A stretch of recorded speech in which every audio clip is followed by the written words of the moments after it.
David, welcome back to trunblock.com. Firstly, let me congratulate Cabaeu on achieving B Corp status. Now, just how difficult a process was it for you, and what were your key learnings? I mean, I believe you actually famously described it as something of a heavy lift for the employees. Yeah, thank you so much, Peter. Really appreciate you giving me and our company the time to be on today.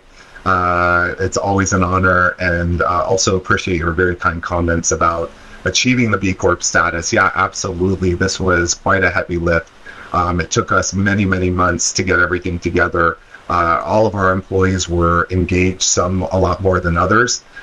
This had, I mean, across the board from supply chain to our business practices, how our employees feel, their decision making, the stock options, as like potential owners of the company, basically how we treat our employees, how they feel, things down to a lot of environmental sustainability, not only through our supply chain, but also how we operate within our office.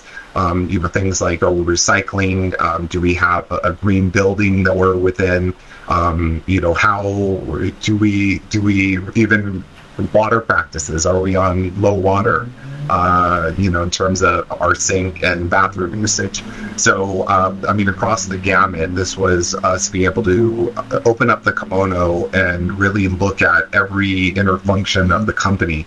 So I think it was fantastic, not only because it opened our eyes to some things, but we've made a lot of corrective measures as well to obtain the highest grade possible when they came in and did their audit. So it was a huge lift. I like the use of the phrase opening up the kimono, but do you think that, other than what you've already identified, there were any real tangible benefits for the company through achieving the status? Absolutely. I think, Peter, first and foremost was from within. That because all of the employees were engaged in this, they know that they're working for a company that actually cares. We are good corporate citizens, and I think that more than anything is really what B Corp stands for, is not only to know within that this is a company that does care about the employees, that does care about the environment around them, does care about their customers, the supply chain, and everything to do with what we do as a company. And I think it makes the employees feel good. Next thing is actually having that stamp of approval, because we are audited. And for the world to be able to see, whether you look it up on the B Corp website, or for us to be able to put this on our product, on our website, and other places with people that actually know what the process entails, understand that we are a company that actually does care. Well, it certainly had a very prominent place on your stand the recent TFWA Singapore event. But specifically, do you actually think that the travel retail operators actually care about you achieving B Corp status? I do. Especially when it comes to the larger ones, we have seen initiatives from within where they're driving to partner with vendors that are showing to be good corporate citizens, mostly focused on environmental sustainability. I think our industry in general has a magnifying glass on it because of really the rap we have with jet airline fuel. That this is an industry that is wreaking havoc on our environment, and I think some of the bigger players specifically, and we've seen some of the smaller players as well, have a huge focus on really driving this from within. And again, that has a lot to do with the kinds of products that they're selling. So, I absolutely believe that it's important to the industry. And I think at the end of the day, again, if it comes from within, if it's altruistic, if this is something that really we stand for as a company, I think it does come across that way to the travel retail partners and the airports themselves. I think it's good, but I think I would argue and say that it's this push is coming more from the brands than the retailers. They are behind the curve in that respect, but getting there, and we just have to be patient. Let's move on to your product range itself. I mean, last year you launched the very first sustainable pillow. Just how well has this been received? Thank you for asking, Peter. That is our Evolution Earth pillow, whereby we went in and looked for environmentally sustainable fabric, sustainable materials. Our memory foam is actually recyclable. And what's been a cool adventure is finding partners that actually will recycle our memory foam. And we actually have memory foam pickup now, to where a third party comes in, takes our memory foam, and actually recycles it for us. So it's a whole 360-degree. It ticks all the boxes. It does. Again, we're not really promoting that. That's the thing. I think just recently we put it up on our website that we're doing it. But I think, not only for the B Corp status, but also, again, from within, we're not just talking the talk. This is very, very important that we are being good corporate citizens.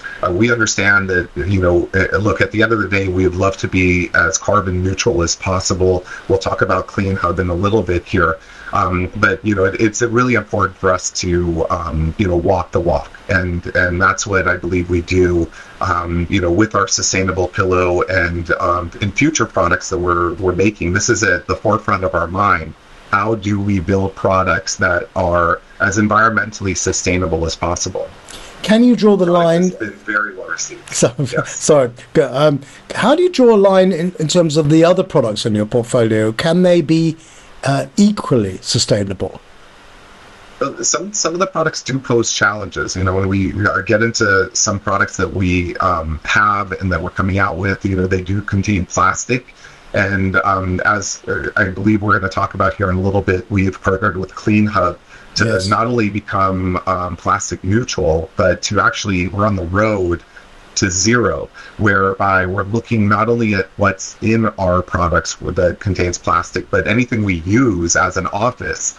We're including that in the number that is going to be neutralized by our partnership with Clean Hub. So, most of the products that we have that we're able to, again, be as environmentally friendly as we can. Some of the products that we have and that we're working on are a little bit more complicated. But again, if we can't do it ourselves, we're trying to figure out ways through innovation to really neutralize as much as we can the plastic and carbon footprint we make in the world. Okay. Let's just move on. I mean, you are regarded as a highly imaginative and innovative company. I mean, harnessing the very latest in tech to deliver better quality products. And I particularly like your kids range, but there's more to your portfolio than just that. How would you define your USP? And tell us a bit more about some of the other products in your range. Sure. I think certainly what we stand for more than anything is a word you mentioned, innovation. This has to, it comes in many aspects of the way we would define innovation. Certainly in our products, I think that's what is most outwardly seen in the travel retail community and with our consumers. But there's innovation in everything, all our processes from within. We have an ERP system, for instance, where, here are these options they're putting on the table for us in order to how to operate our business, and we're constantly talking with them. There's got to be a better way, and what can we do? And some of these things require programming from within. However, it's able to allow less human error, as well as what can we do to automate as many processes as we can. So the innovation comes in every which way we can. Hiring practices, how do we help our employees grow and be better for their further careers, things like that. It's all important to us. So I would say innovation is the key thing, and we take that and utilize that with all of our new products. I mean, there's some products we have that I would say are not quite very innovative, but everything that we have going forward, I would say not only are innovative, but are new and unique and novel to the industry. And I think that's what we stand for. We're not interested. Just tell me something about those products then.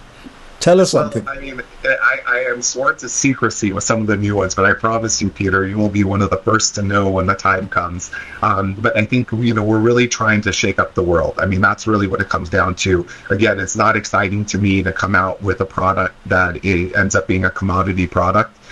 We want to do something that is going to stand out, be new, different, unique, get intellectual property on it, and have something that is, we're going to be known for, to really put our stamp on the travel retail community and really making people more comfortable, with solutions and comfort, that they could wear when they travel, whether it's on an airplane, train, bus, or even in their car.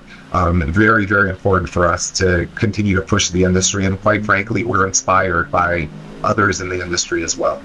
Well, I mentioned the kids range earlier. Talk us through that, and also some of the other products you're particularly proud of, putting aside how sustainable they are or not, as the case may be right now.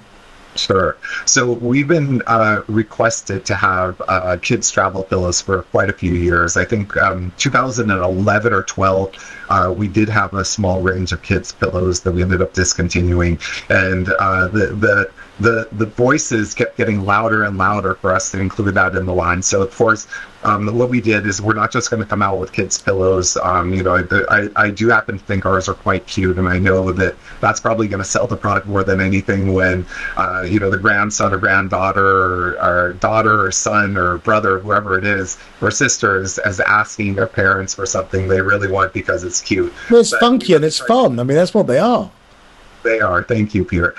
We really tried to add the functionality. So kind of the Cabaeu, patented design that has the much higher supports on the side, a flat, thin back, and a closure on the front that actually prevents the head from falling forward. That had to be a part of the design. And the way we did it was we took kind of a mother and a baby and laid them on top of each other to be able to create the design. So quite a bit of innovation went into just figuring out how we're going to make something really cute, but also obviously extremely functional and innovative.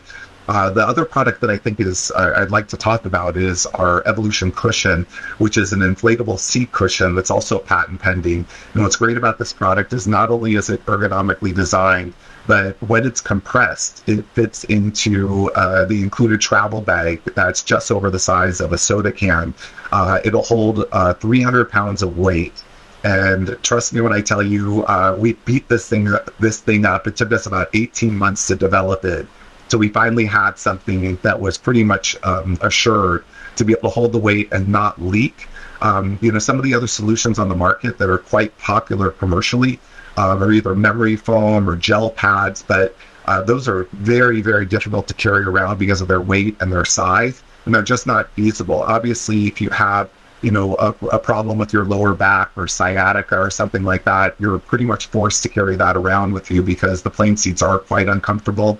But it's just not really feasible to carry out something that heavy and that big. And that's when we decided, hey, there's got to be another way to do this that is really easy to carry around, not only size-wise, but also weight-wise. But it had to withstand the rigors of some of the way people sit, and also the weight that some of the people have.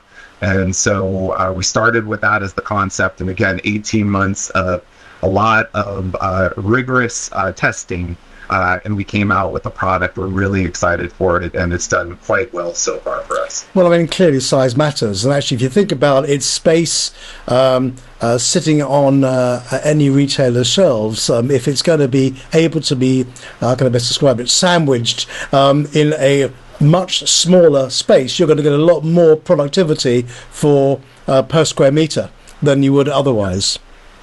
For sure. That's a great point. Okay. Now, you've touched on this earlier in this conversation, but it's worth repeating here. I mean, you are a sustainable company to the core. What recent actions have you been taking in this respect, and what are you looking to develop in the next year or so?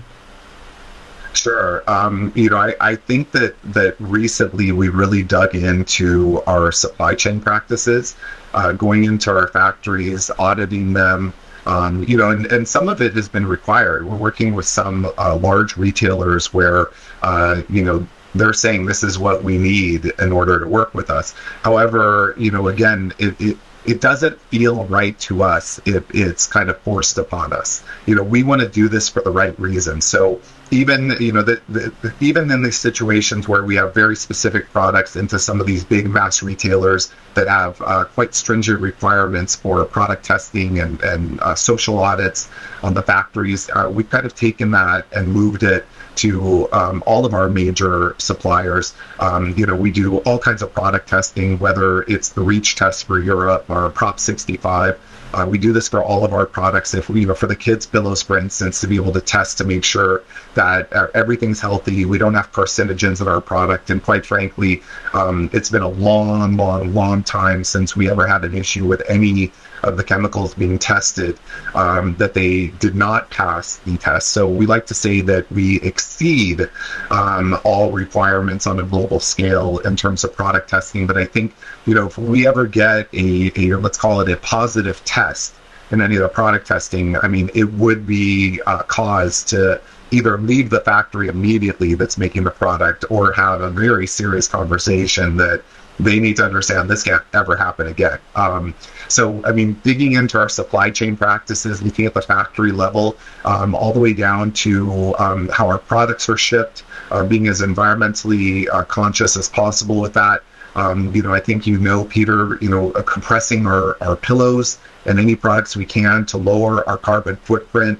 So essentially you're saving fuel.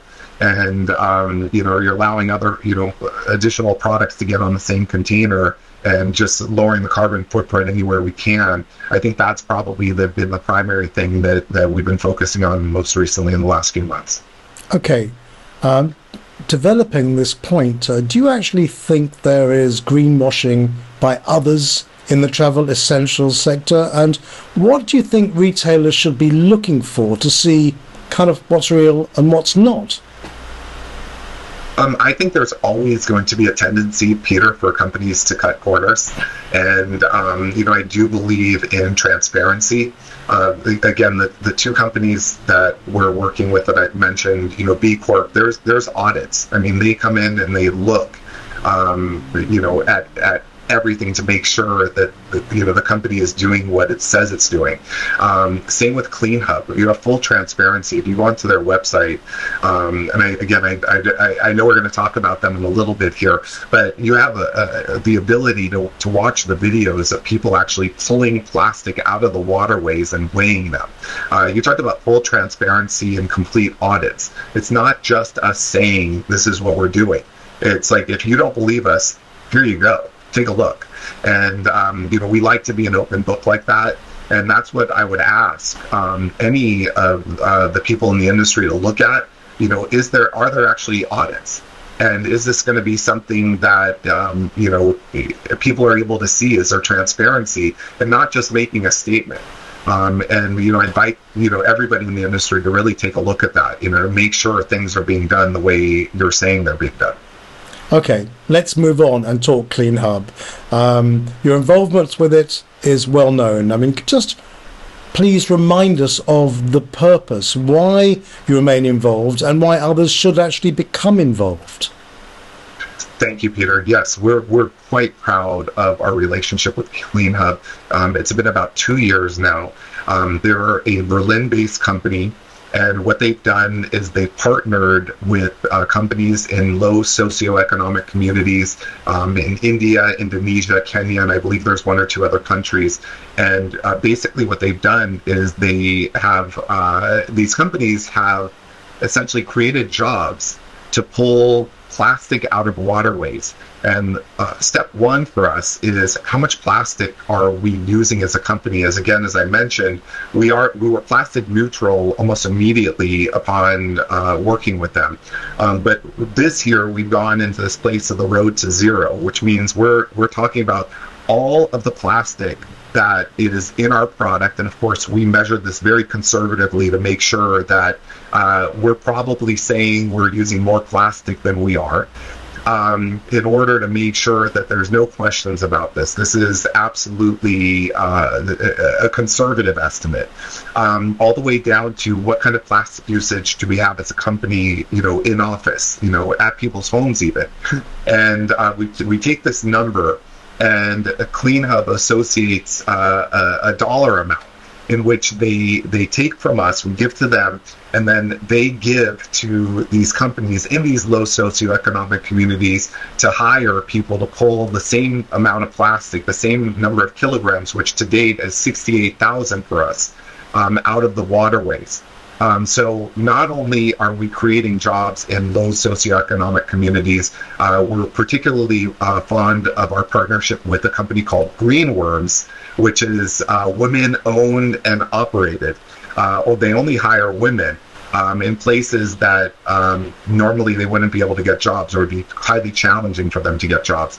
And they're operating a thriving business right now that, again, is completely transparent. You can go onto Clean Hub's website and watch them actually pulling the plastic out of the waterways and weighing it real time. And from that, we're able to completely neutralize our plastic footprint, which we're very, very excited about.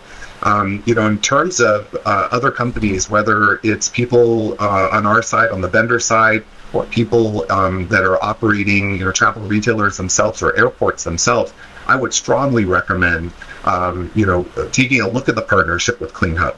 For us, this is not about it being a competitive advantage. This is about hopefully inspiring others to do the same thing and looking at our world the way I believe every human being should, which is our world's not going to be around long if we continue doing what we're doing, if we're not practicing sustainable environmental practices, if we don't care about what's happening or operate under this premise that, hey, I'm getting older, I don't have to deal with it. I think is not something that our parents and grandparents and great-grandparents fought very hard for us to be in the position we're in. And I feel very, very strongly about this, that we have to take responsibility as a community. And if we can do things that will inspire others, we're happy to do so. I think that you're right. I think there's too much tokenism out there. There needs to be a far greater commitment to great causes like this, especially as it's giving people who would otherwise have no work to do, and for the positive and common good. Okay, let's move on to end of September, early October, and Cannes. What can the travel retail business expect from Cabaeu this year? Yes, we're really going to be excited, Peter. I would say continued product innovation would be the direct answer. I wish I could share with you right now what we'd be talking about, but suffice it to say, we're quite. I'm holding my breath. I'm holding my breath. Thank you. And I will let you know as soon as I possibly can. What exactly we have up our sleeves, but our company is working very, very diligently right now behind the scenes to make sure that we check off all the boxes that are important to us. Again, from sustainable practices to making sure that we continue to push the envelope of innovation, that we're doing things that have not been done before, and really continuing, hopefully, to surprise and delight the travel retail industry like I hope we have been to date. Well, one last question then.